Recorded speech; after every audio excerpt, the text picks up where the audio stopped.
Assalamu alaikum. Welcome to Dialogue. I'm Taimur. Shamil. The people of Afghanistan have suffered the most in this war on terror. The country certainly is war-torn, but we have also seen some times of peace in Afghanistan. Pakistan and Afghanistan both have been fighting for peace and stability. Pakistan itself has been fighting most notorious terrorist organizations in the region. While Pakistan successfully fought terrorist organizations, Afghanistan is on its way to discussing peace with the Taliban. Taliban repeatedly and in many meetings on several occasions have denied talks with the Afghan government, and that is because the Taliban think that the Afghan government, the Kabul government, is not the legitimate government. This is their stance, the Taliban stance. Though President Ashraf Ghani has on many occasions has said that the Kabul government would go even out of the way, extra mile to have peace with the Taliban. But the issue is that the tenure of the Kabul government is nearing to its end. The tenure will be completed in May, and then there would be elections in Afghanistan. So this time for Kabul government is short. But at the same time, we see on the United States front that the US envoy, Ambassador Khalilzad, has been visiting the region quite repeatedly, frequently, and he was also visiting Pakistan. Yesterday, he met the Pakistani officials, the Foreign Minister of Pakistan, Mr. Shah Mehmood Qureshi, Foreign Secretary, and other Pakistani officials, General Bajwa as well. Both countries, Pakistan and US, also want peace and stability in Afghanistan. And Mr. Khalilzad this time has said that they would want a new frame to work on, and he shares a new plan with the Pakistani government about peace and stability in Afghanistan. What would be that new plan? This is interesting. And how would US address the Afghan issue, the Afghan peace and stability? The hint is they have been saying that something like the Moscow peace talks to address the political issue in Afghanistan, because at the moment US wants to withdraw troops from Afghanistan. This would be our first topic. We'll also be discussing National Action Plan and the need to implement NAP in present times, because earlier, after 2014, when Army Public School was attacked, Pakistan, the Pakistani authorities, they came up with National Action Plan to keep a check and curb the notorious elements operating inside Pakistan. We did that. We did that successfully. But times have changed. There are new challenges, and we need a new approach towards addressing the issue of terrorism and extremism in Pakistan. That is also what the Minister for State for Interior, Shahryar Afridi, said in his recent statement. We'll be discussing all this with our special guest in the studios. Our first guest is Mr. Hassan Khan, renowned senior journalist and an expert on Pakistan and Pakistan's foreign policy, and especially on Afghan affairs. So welcome to the show.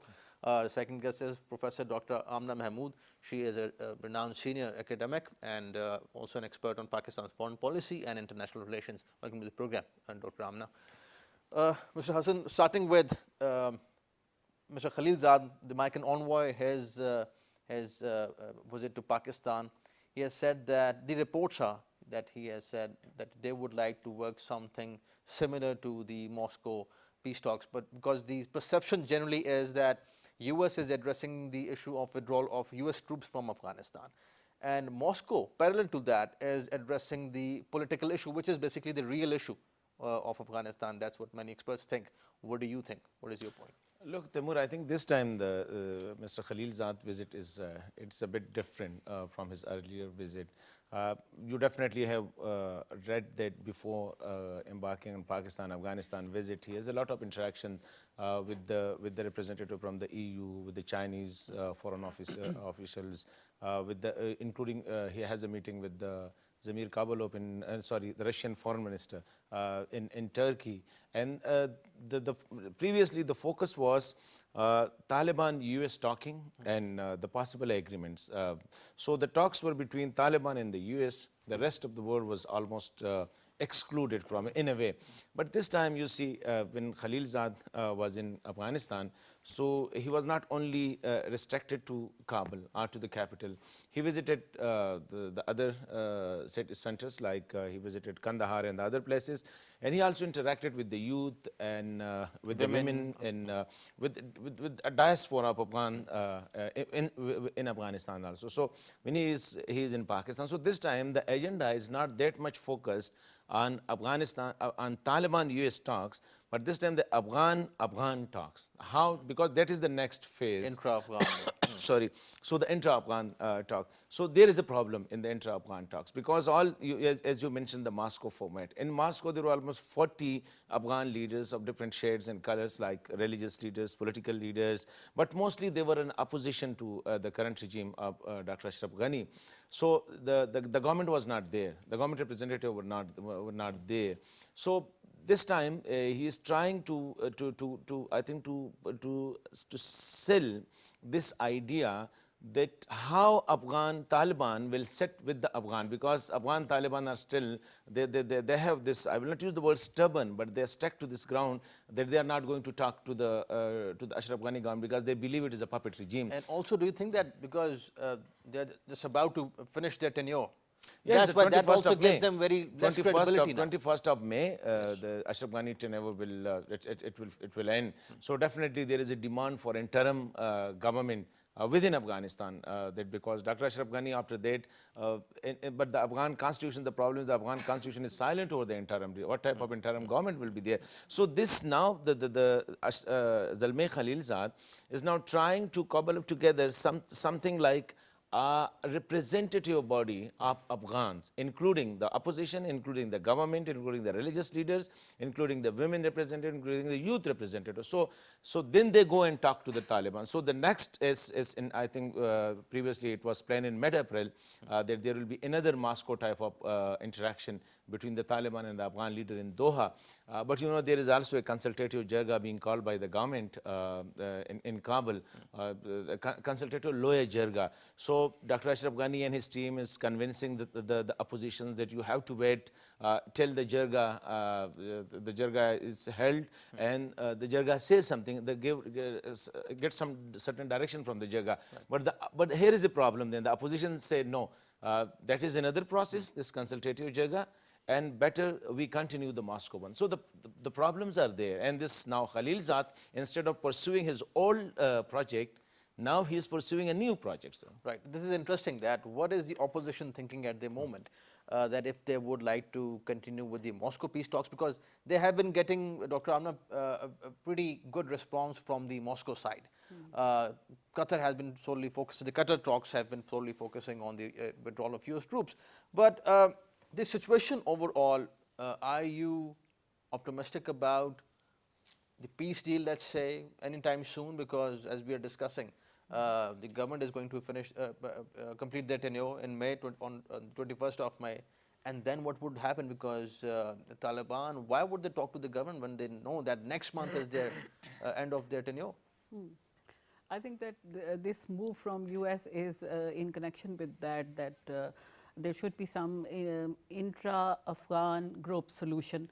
And as Hassan Saab mentioned that Russia was already following that. Even Pakistan was saying that there is no solution. Instead, all Afghan groups should sit together and there should be some indigenous solution to the problem.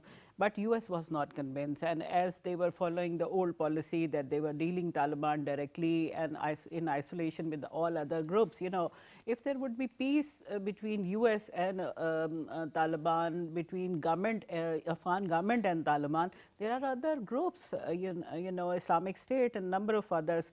There would not be eternal peace unless there would be some indigenous solution to the problem, having some consensus over some formula of sharing the governance. And this is the right time that US should learn that as well. But Mr. Khalilzad is again, I think that process is not going to take a positive direction unless and until they would not take Pakistani suggestion on board. I think the tone was the same as US having before that, that Pakistan should do more and only they are focusing on Taliban. And right now, I think that US is not very serious in solving the problem. They are actually trying to counter the efforts done by Russia. If they would go in the same direction as Russia was doing, instead they would add the government factions as well. So I think that if the government is going to end its term in May, even then they would be the candidate for the next election. So they are the stakeholder, major stakeholders, and as such they are part of Afghanistan peace process. So I think taking them on board is the right time, and there would be some agreed upon national government to guide and to run the process of election, because I think the system is flawed, constitution is not well accepted constitution by the Afghan factions, but even then there is no other solution to other than the election to this Afghan problem. There should be fair and free elections agreed upon by all factions. They should be taken on board, all opposition groups, all ethnic groups, and religious groups, as Hassan Saab mentioned, they should be on board, and then they should be agreed upon the transparency of the elections as well. Right. So I think that Mr. Khalilzad should realize that instead of taking and launching some new formula, he should continue the already going on peace process in this region. But this new, let's say, approach towards the intra-Afghan talks is also understandable, Mr. Hassan, that the elections are just around the corner in Afghanistan. Ghani administration has not been very happy with Ambassador Khalilzad or the way US has been addressing this issue of the peace talks with the Taliban. They think that they have been bypassed. They have been very vocal about it, so much so that Hamdullah Mohib, the National Security Advisor, has been very vocal even on social media for that matter, and otherwise in his statements as well. So do you think that perhaps US is now waiting that the government complete their tenure in Kabul and then we can work on something? They aren't committing anything at the moment with the Kabul government. Look, I think there is a lot of Taimur, there is a lot of confusion at the moment. If the government complete the tenure, so elections are not possible, because hardly you have a month to 21st of May. So definitely election will be held somewhere in September or October, etc. Definitely 2-3 months will be required for the preparation, and then the budget problem issue is still there. Afghanistan doesn't have that much resources to hold election by its own. 1, 2, and violence, perhaps, and violence is another. And increasing violence, especially the attacks on Afghan National Army, it is increasing day by day, and the numbers of casualty is, I think, skyrocketing. It is unfortunately.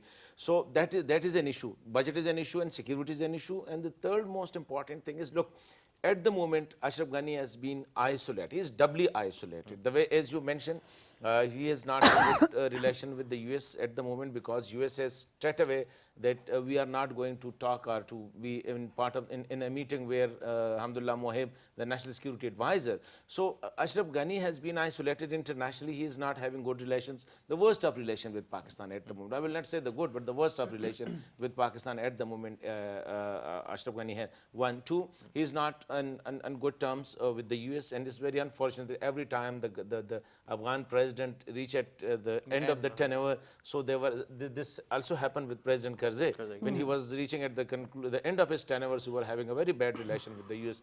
So internally, Ashraf Ghani has been completely isolated. The most important, look, Hanif Atmar was his national security advisor. Now he is his opposing, he's contesting against him. Ustad Atta is a very strong candidate. He's contesting against him. the Umar Zakhilwal, who was ambassador here, he's almost all the important, the who and who. Even Dr. Abdullah is not in his team. So I think that was from day one. He has brought, he has brought mostly those who are most active on the social media, so the Twitter artists and the Facebook users. Mostly they have encircled Ashraf Ghani. So Ashraf Ghani has this problem, and his own character is he has a very peculiar character. He reacts very strongly. He is a very his expression of anger is most of the time very strong. So internally he is isolated, externally he is isolated. So definitely in such an environment, I think it is too difficult for Khalilzad to get together.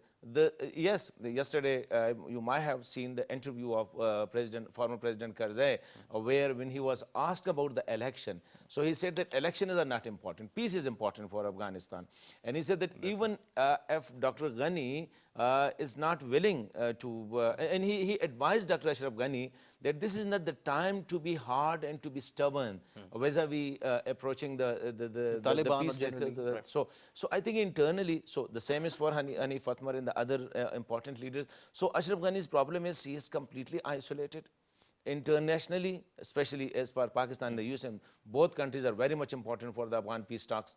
He might have good relation with India, with Iran and with other countries, but these are the most crucial countries, even with Russia. Russia and China are also part of the Pakistan's project. So this is the problem for Ghani. So I think for Zalmay Khalilzad, now this is not a new line which he has taken, Zalmay Khalilzad. This is the second part of the project, I will say. The first, I think previously we were believing that it shall be Afghan-led and Afghan-owned. But for the last 6-7 months, this is neither Afghan-led and neither Afghan-owned. This is between the US and the Taliban. So there is no Afghan representative, whether opposition, whether the government. So here is a problem. But interestingly, Dr. Amina, it has perhaps not been Afghan-owned and Afghan-led if we look at the Qatar talks. But in Moscow talks, we see that different factions have been taking part in the Moscow But there was an informal interaction. You saw the interaction was being organized by a local Afghan NGO type of so definitely that was on different shot. But that is a different thing. But still having women from Afghanistan talking to the Taliban, 2 women were there in Moscow peace talks, all are praying together. Optics were very interesting and very, I would say, strong from the Moscow side. But this is a good point that Mr. Hassan just raised up, that this is Moscow talks, the nature of Moscow talks is different, of Qatar it is different. But how do you compare both of these? I think that Russian move is quite effective, though it is a private effort, as Hassan Saab mentioned, but I think it was Russian government sponsored, and they are not taking the responsibility, but they facilitated certainly such a big gathering of all the factions from Afghanistan. And US is following the old lines, and they are not getting out of that there should be some Afghan-owned solution. I think that as Mr. Ashraf Ghani is isolated and it has been practiced by the US because all these governments, Karzai Saab and then later Ashraf Saab, they both are the US puppets. When they fail to perform there, and US is using them as a scapegoat as they have been using and accusing Pakistan. So I think that it is not now possible for the old Afghan government to come to the forefront, and it is not the possibility that Dr. Ashraf Ghani government would sustain even after election, and there would be any possibility. But the period between elections and end of the government, that should be having some interim government and some agreed upon government or Afghan-owned setup that would be responsible for this peace and security. Otherwise, the elections in September would be just a utopia, that would not be possible. So US should work on that in Qatar process, and there should be some coordination between Russian sponsored move and US sponsored move. Otherwise, that would be in isolation, and there would be again a severe wave of violence in Afghanistan as still it is going on. And I think Hassan Saab rightly pointed out that without addressing the security situation in Afghanistan, and Mr. Karzai rightly pointed out that peace is the requirement right now, and there would be no peace process, there would be no election, there would be no continuity of the governmental process change amicably without having peace in Afghanistan. So Mr. Hassan, do you think that the Qatar talks can go or can work on the similar lines as of Moscow format? They can work on something like that? Look, in Moscow, you have the Afghans talking to Afghans, Afghans talking to each other. Let's say we'll put it like that as the format was concerned. This was Afghans talking to each other about the Afghan issue. In Moscow, 2 opponents, armed opponents, like US and Taliban are fighting against each other. They are killing against each other. So they are talking, and definitely in Moscow, but in Moscow, the second round of Moscow process was supposed to be held in mid-April in Doha, where again the Afghans were to be provided an opportunity where they sat together and talked to each other about the future, how to go about the future regime of the future government. But the problem is Afghani government. Ashraf Ghani is still not ready to be part of that committee which the Russian and the Americans agreed over. There will be a committee of all Afghan bodies like political and socials and religious top Factions, peoples, and there will be also a government will be also part of that. Government will not be leading, or government will not be forming it, But as a part of it. government will be part of it. But Dr. Ashraf Ghani is not getting agreed to this. But I think this is a very doable thing, because as long as they keep their government status, they might not be able to have talk. But Taimur, we have to keep one thing in mind. This is going to be the fourth accord as far Afghan this thing is concerned. First was Peshawar Accord. That was exclusively between the Mujahideen commanders. Okay. Second was Geneva Accord. Third was Bonn Accord, and this is going to be the fourth one. So what I see, it's going to be identically, I think it's the same as for the Geneva and the Bonn Accords, and both the Geneva and the Bonn Accord failed. We have to keep it in mind. In Bonn Accord, we ignore the government of the time, which were Taliban. Taliban were in government, whether we accept it or not, but they were ruling Afghanistan. They were kept out of the process, and there was talks between the opposition and the international community. In Geneva, the same things happened. In 1989, the government was Dr. Najib. He was the president. All the opposition and the international, like the Russians were trying to withdraw as soon as possible, as the Americans are doing this time. Right now. So again, my fear is that if you keep the government out, so God forbid, maybe the new accord, which we may call the Qatar Accord or the Doha Accord, it may not face the same fate which are the earlier two accords, like the Bonn Accords and the Geneva Accords faced. Right. The reason is, there too you kept the government out of the whole process. And here I see again, the government is out of the whole process. this is very interesting point. But the point is that Dr. Najib's strength and Taliban's strength, that is totally different from Dr. Ghani's strength. No doubt. I'm But not, your point is- going into the detail and the nitty-gritty of it. But my point is, who were ruling the Kabul at that Right, time? right, Taliban. Who were ruling the Kabul at that time? Dr. Najib. Dr. Najib may have a small area of influence, but he was representing what we call the government. Kabul And Kabul obviously government. they have won the election first, And they won and the- they represent a considerable part of Afghanistan, Especially this government. especially Yeah, this especially government, this and they are having some legitimate right to sit and talk. Even till 31st, they are having all legitimate right to represent Afghanistan officially. They cannot be excluded, and this part of this policy of exclusion is not, that hasn't proved good for Afghanistan and the solution.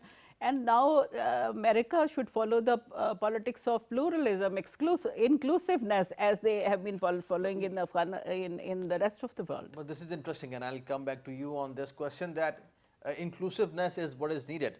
But at the same time, Taliban don't agree with the Kabul government. Kabul government doesn't agree with the Taliban's point, and the main issue is of legitimacy and credibility. This is what both want, Taliban and the Kabul government. Is it so? We'll discuss this after this break. Stay with us.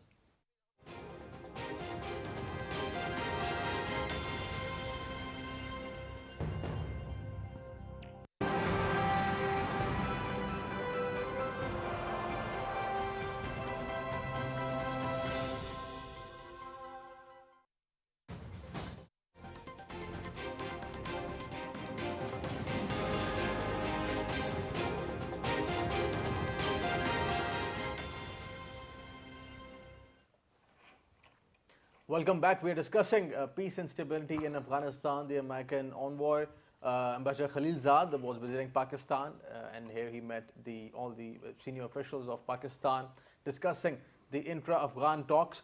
And Pakistan's stance is very clear that Pakistan would support, and Pakistan has been supporting, any peace process that includes all the people, all the factions of Afghanistan. Dr. Amina, this whole thing and what we were discussing before the break, the main issue is of credibility. Now, this is very interesting, that why would President Ghani show flexibility now when he knows that his tenure is going to end next month, and why would Taliban show any sort of flexibility in accepting them as even as members of Afghan society when they know that their tenure is going to end? So it's about legitimacy and credibility, and that is what the Taliban have been fighting for the last 17 years. How do you see it? I think that this is the time both should accept, but for Dr. Ashraf Ghani government, it is imperative to enter into dialogue because he still officially represents Afghanistan government, and he has the legitimacy granted through the elections. Not by anyone else, but the people of Afghanistan, no matter how small area it is that of the Afghan government, no matter how small faction support, but he is the legitimate ruler of Afghanistan till the end of his term. Secondly, I think the Taliban they are on board with the US, and US is supporting them, and they are having direct dialogue with them. And obviously they came to the terms after very long deliberation and support and persuasion by a number of nations.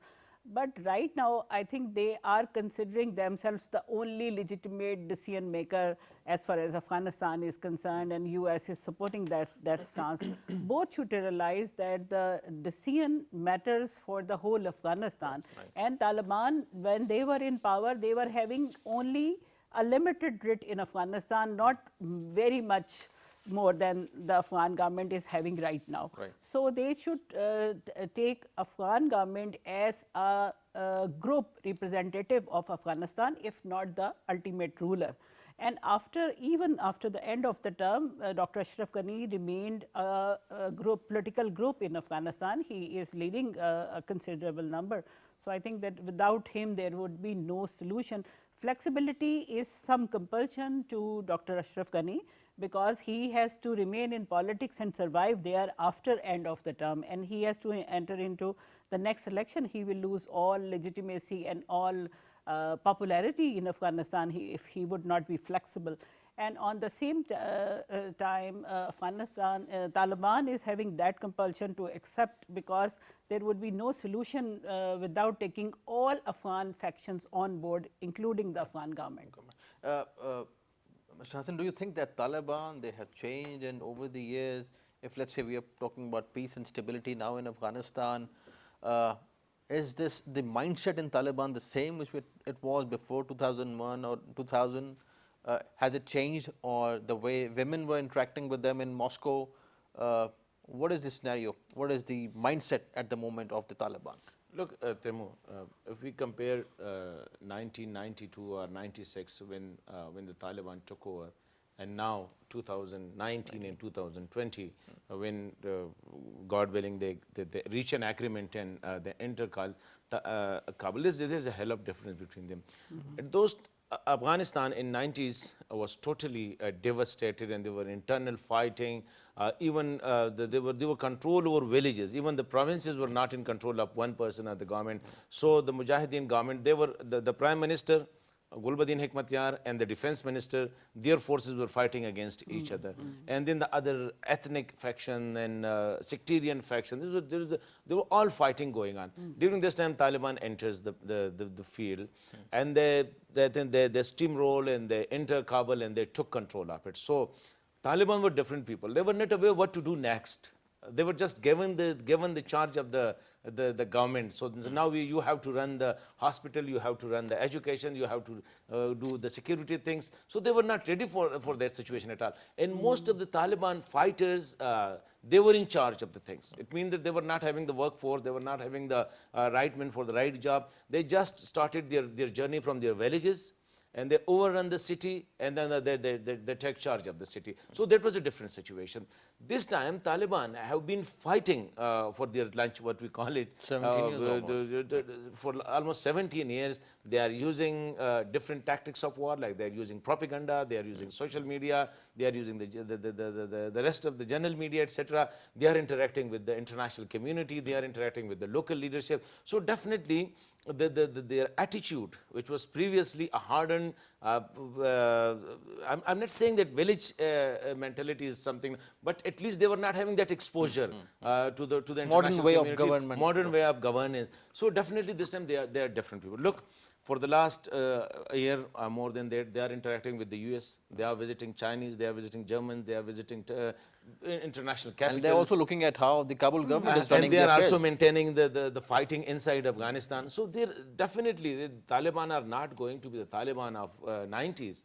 they will going to be the Taliban of the 21st century. I think the second, the third decades of the 21st century. So there is a change, in the and art that of politics. behavioral change in which we witnessed in Moscow, where most of the Afghans they were standing behind the Taliban mullah when they were praying together. There were women there, and women were given respect. They were heard, and they were responded. So definitely, and there was no opposition from the field commander. This is good point.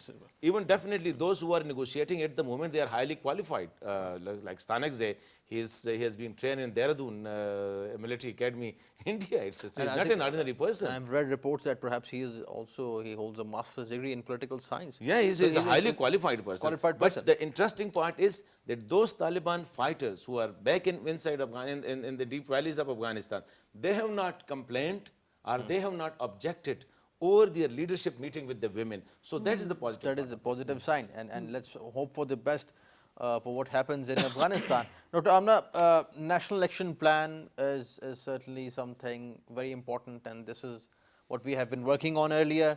Our Minister Shahryar Afridi, State Minister for the Interior, has said that we will be implementing national election plan, and whatever we are doing is not because of the external pressure. We are doing it for ourselves, and we want peace and stability in Pakistan, and we would not tolerate or allow any subversive activities inside Pakistan.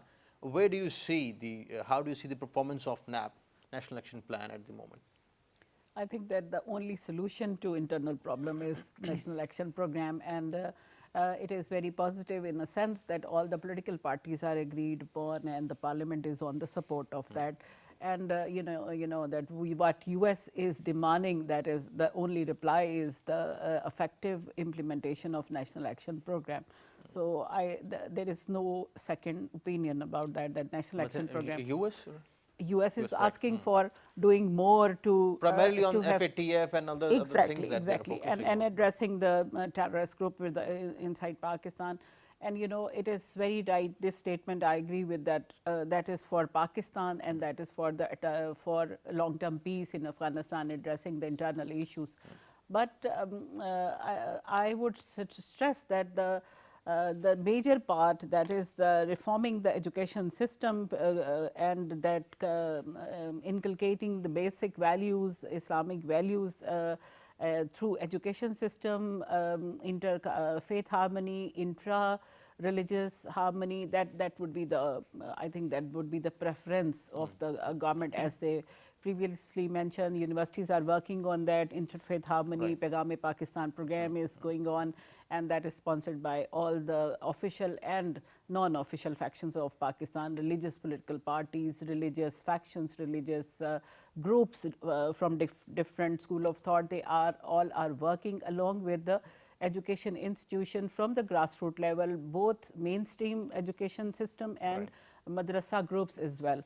So I think that would be the strength of the government, that if they would implement that program through education system, and instead of taking obviously ad hoc measures and immediate measures are also good to continue with that program, but for the long-term purposes, we have to implement it through education system, and that would be the only solution to reverse that all intolerance that is prevailing in our society, going back to the fabric which was prevailing in 1970s, and Pakistan was a very conducive, very inclusive society, and there was no sectarian difference at the level of common people. We have to reverse that through the education system, bringing all madrasas of all sects and all school of thought in the mainstream, and as well as introducing regular education to the madrasas, that the graduates of those madrasas should be in the mainstream for jobs and for career purposes. Rightly said, and not just madrasas, by the way. This mindset is everywhere. I think there's more than in other places as well. Where we studied, there's more.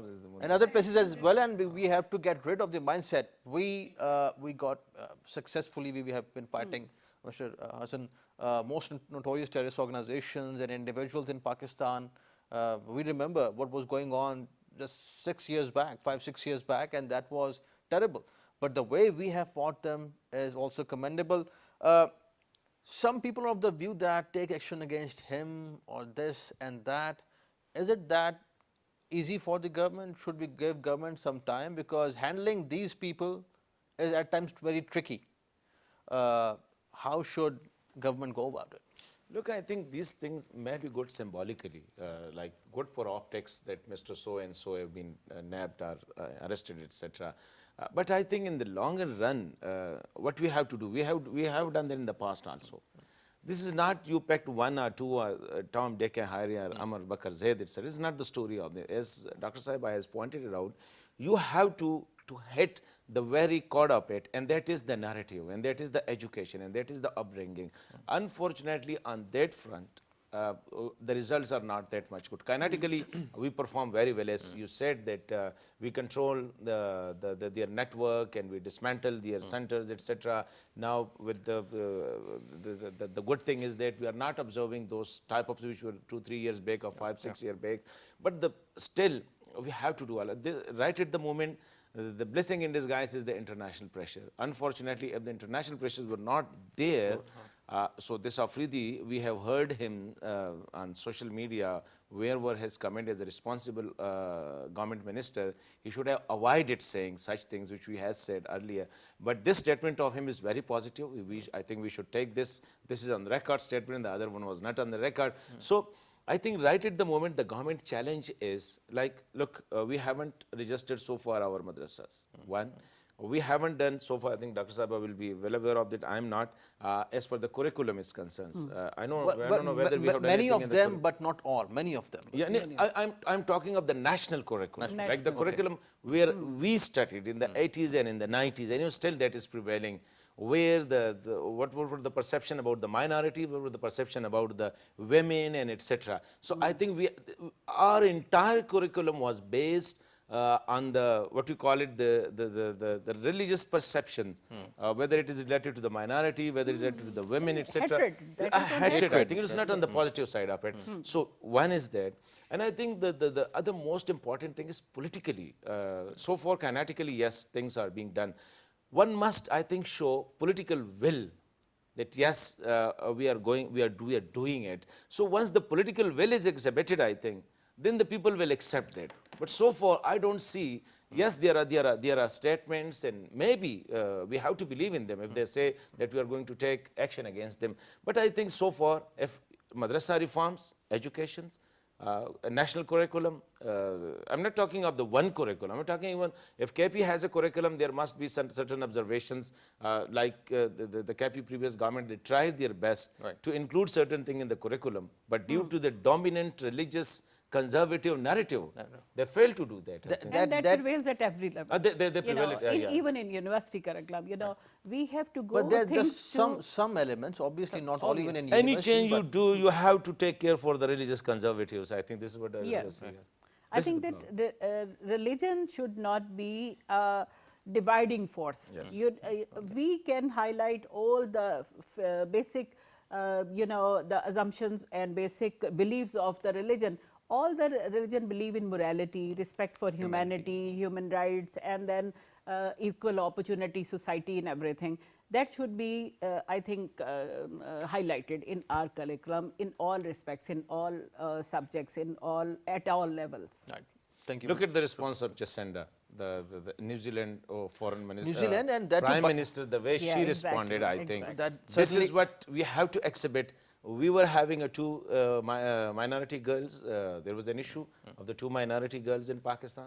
And our response was the collective. I'm talking of the collective response. So certainly there are some issues, but also keeping in mind that interestingly, one of the provincial ministers of the present government, he had to resign because of his statement against. But he was adjusted and he was given a better position, I think, in the same cabinet. Unfortunately. Right. So what this has been happening, and optics are there, and we hope for the best, of course. Yeah. Thank you for joining us, Mr. Hassan Khan. Pleasure having you on the show. Dr. Amina, thank you for joining us. Thank you for your time. That's all from today's show. See you next time. Khuda Hafiz. दूसरा कौन सा दिया उसको नहीं ठीक है